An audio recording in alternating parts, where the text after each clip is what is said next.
with LowKick MMA, and today I am joined by no other than the man of the hour, the week, uh, the foreseeable future, the one championship flyweight champion, Adriano Moraes.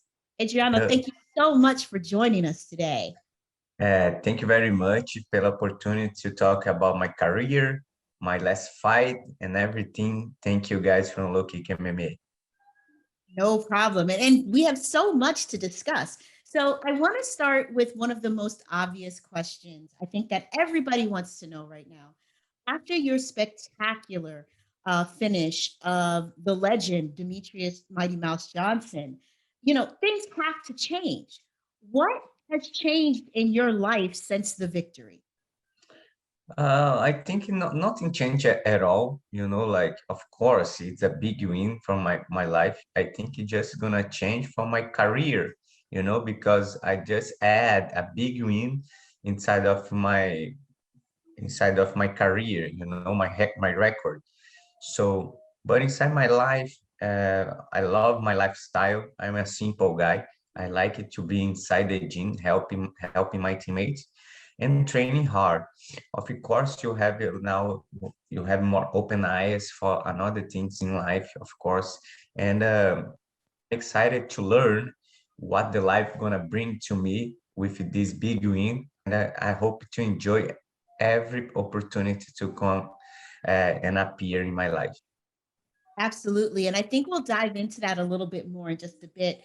But let me ask you, coming into this fight, you had a significant layoff, since you got back the rematch back in 2019. Some people believe that ring rust is real, some people don't. Do you feel like you had any additional stress or pressure coming back after a significant layoff like the one that you had? And were you worried about any ring rust coming into this fight? So it's funny to say because I was laid off like 2 years, of the cage, but it was being the best 2 years of my life. I like to say because I learned a lot of things, and I waiting patiently, and I think my mindset training with PNL helped me a lot to wait and like don't have anxious about the future. I always focus on my present. I used to compete some jiu-jitsu tournament here in Florida because here in Florida they open um, they opened quickly the state, about the COVID-19. I'm a American top team member, so I had a lot of teammates with a fight. So I used to help them for a while. Um, I work a lot my mindset with PNL with my wife. She is one of the best in the game who do that. I think it's helped me a lot. I learned how to breathe more correctly. So I think that's little details on my life make the difference at the end. Awesome. Yeah, I think that sometimes people don't really recognize how much something as simple as breathing and being present can make all of the difference. And so I guess for you, it's safe to say because of that time that you invested, you weren't really concerned about getting back into the octagon after the long layoff. Is that accurate? Yes, of course. Like I'm a fighter. I'm the champion, and everything that I need to do is defend my belt with everything and that I have. Like when Chatri said, "Man, John, you need to wait a little bit because we're gonna do the Grand Prix to see who gonna be your next challenge. I think you are the best in this division. You did everything already. It's gonna be good for you to wait your next challenge." And I said, "Man, no problem at all. I'm gonna wait. Take your time. Let's take our time. Um, God knows about everything, right? You need to wait our time. Like focus on the present. Don't worry about the future. Because the future gonna come in whatever." So I have it patiently waiting for, and was much better to waiting for the One Championship live on TNT and UFC Prime than if I was to fight against him in the last April. Right, right. No, that's an actually a great point. Now, I want to talk a little bit before we really get into the fight and what's next. I want to talk a little bit about your training camp. So, Mhm. after the fight that you shared that Jorge Masvidal had given you or had advised you to take advantage of the knee. And obviously you took that advice and it paid off. I'm sorry, hold on for me 1 second.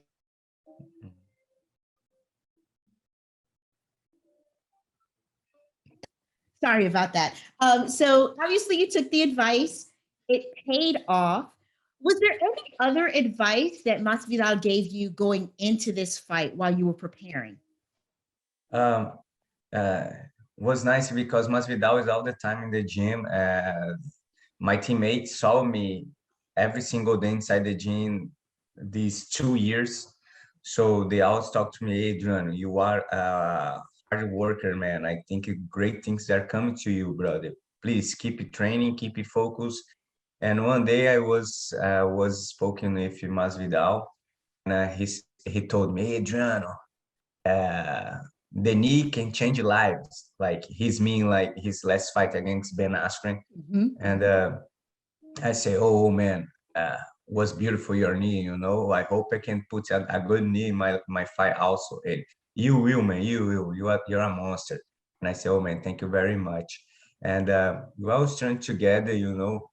He heavier than me, but we we are always inside the same mat. So training, knowledge and stuffs. And he's a good teammate. But one guy who gave me a good, really good advice and training hard with me every single day was Yoji Horiguchi, the Japanese legend who already fought against Demetrious Johnson. So he helped me a lot in my camp. He's one of the best to do it in MMA. Mhm. And I was really blessed to have these guys by my side. You know. Yeah, it definitely sounds like you had some amazing help preparing. And there's no question that coming into this fight, you know, you have the obvious size and reach advantage. Having trained with, you know, being at American Top Team, which is by far one of the best gyms in the world right now, you know, obviously you can't train height and reach. Those are the natural things that you brought into this Mhm. fight. But with Demetrious Johnson being such a dynamic fighter, were there any specific areas that you focused on during your training camp in preparation for the fight? Yes, of course. Like I'm longing for division. You know, I'm longing for division heavyweight, but I didn't know in the start of my career. I didn't know how to work my reach. You know, sometimes I fought against a short guys, but I didn't know how to work my reach. So my Muay Thai coach, my striking coach, Catel Cubs, he started a work with me for me to work more and try to learn how to use my reach. So we did a lot of exercise, a lot of like simple drills, you know, like and it helped me a lot. And my condition, my coach condition is Everton VV. Mhm. Everton work with me like it's not like just power, it's not like just strength, but a dynamic exercise to have my potential. You know, like my potential. It's helped me a lot to go to this fight with a good gas tank Mhm. and a good moves. You can see on my fight I was so flow. You know, like my breathing and my body work together, and Everton helped me a lot on it. So.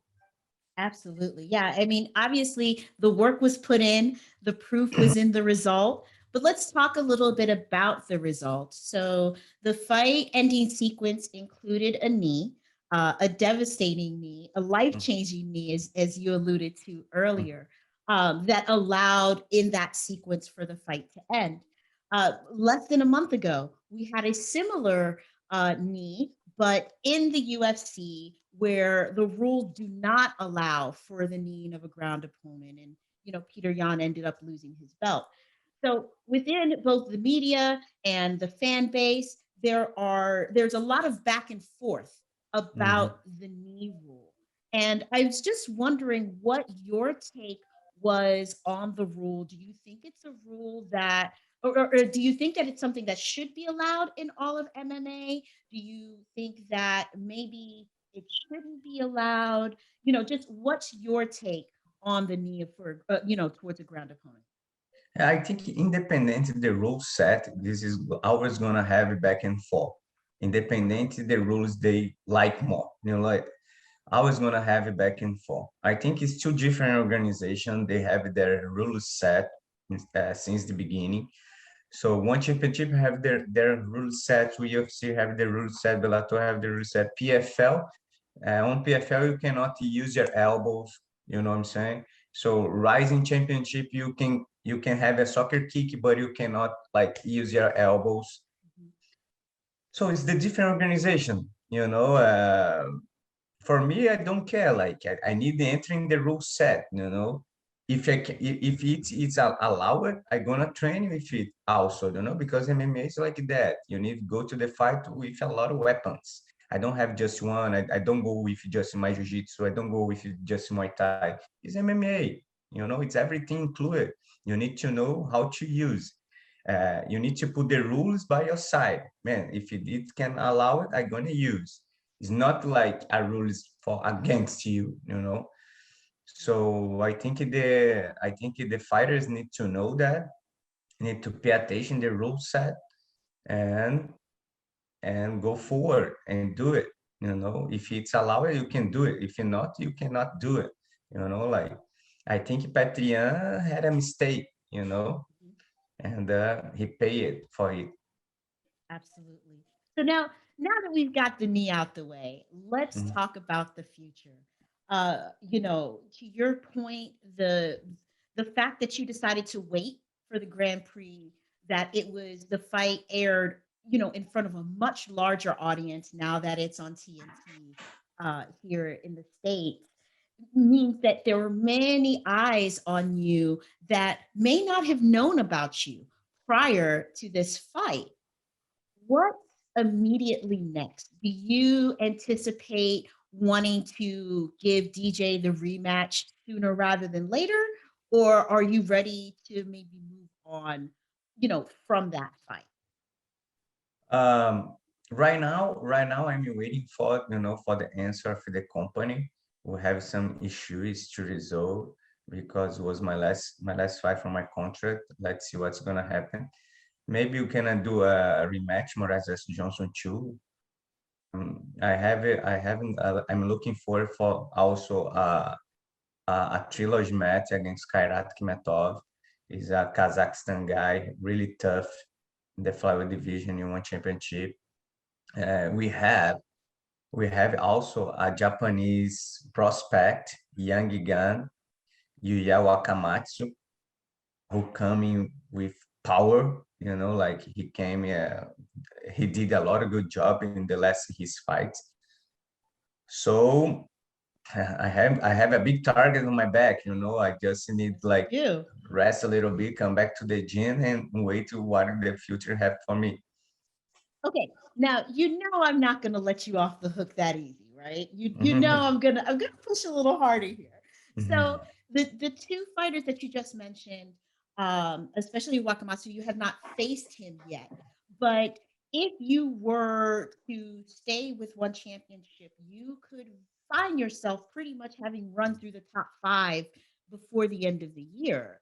Um, that said, let's talk about the future overall, because as you stated, you're waiting to find out what's going to happen with the contract and with the organization.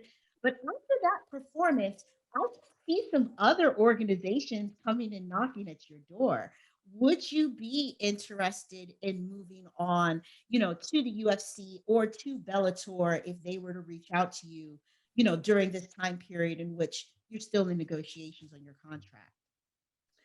um, like I didn't think on it at all, like yet, but for another organization to talk about, like today you have many organization, who do a really good job, and but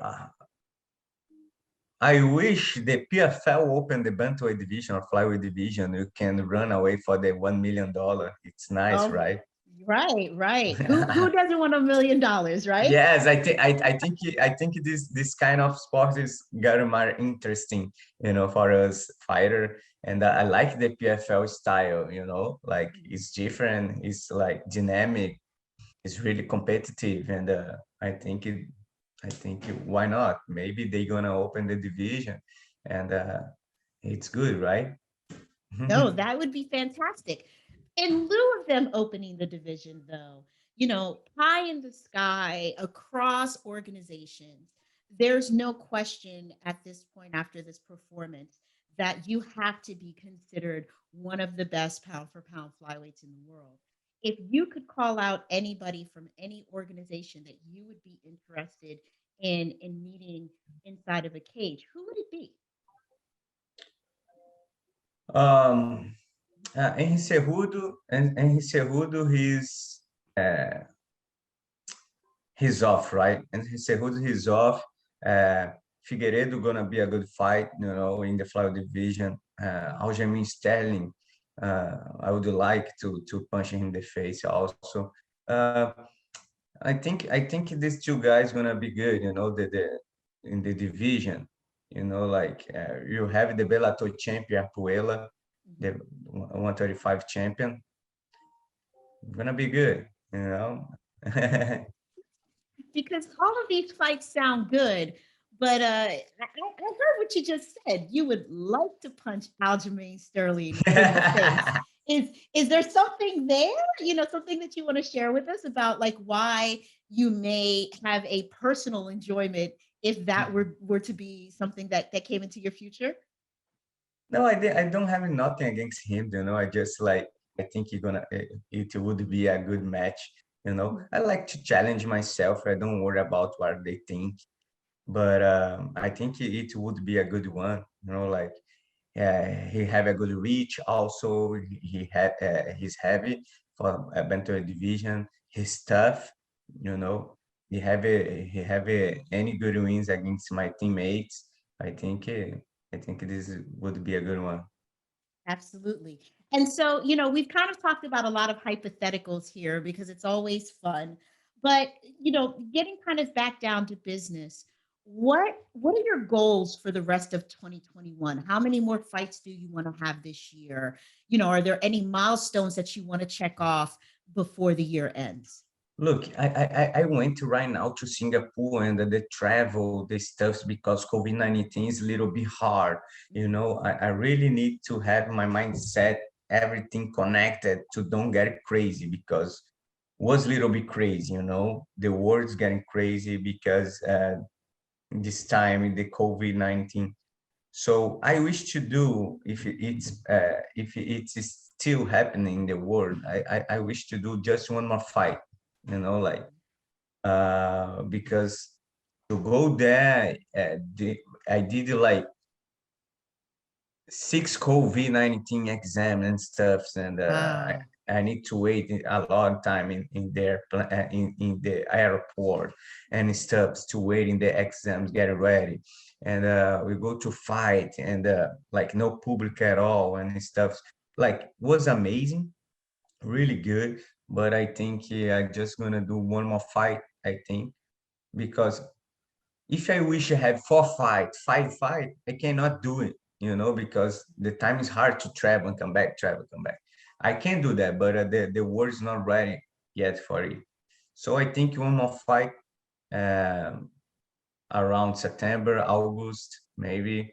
Let's see what's gonna happen, and I will be ready. Awesome. Well, Adriano, thank you so much for taking this time to talk today. Uh, we love hearing from you. Once you figure out what's going on, we'd love to have you back and find out who will be the next person you get to punch in the face. And until then, we'll talk soon. So this is Maria again for LowKick MMA with Adriano Moraes. Thank you so much. Thank you very much, you guys. Have a good day. Yes. Make sure to subscribe to the LowKick MMA YouTube channel for all the latest news, event previews, and interviews with some of the biggest stars in MMA.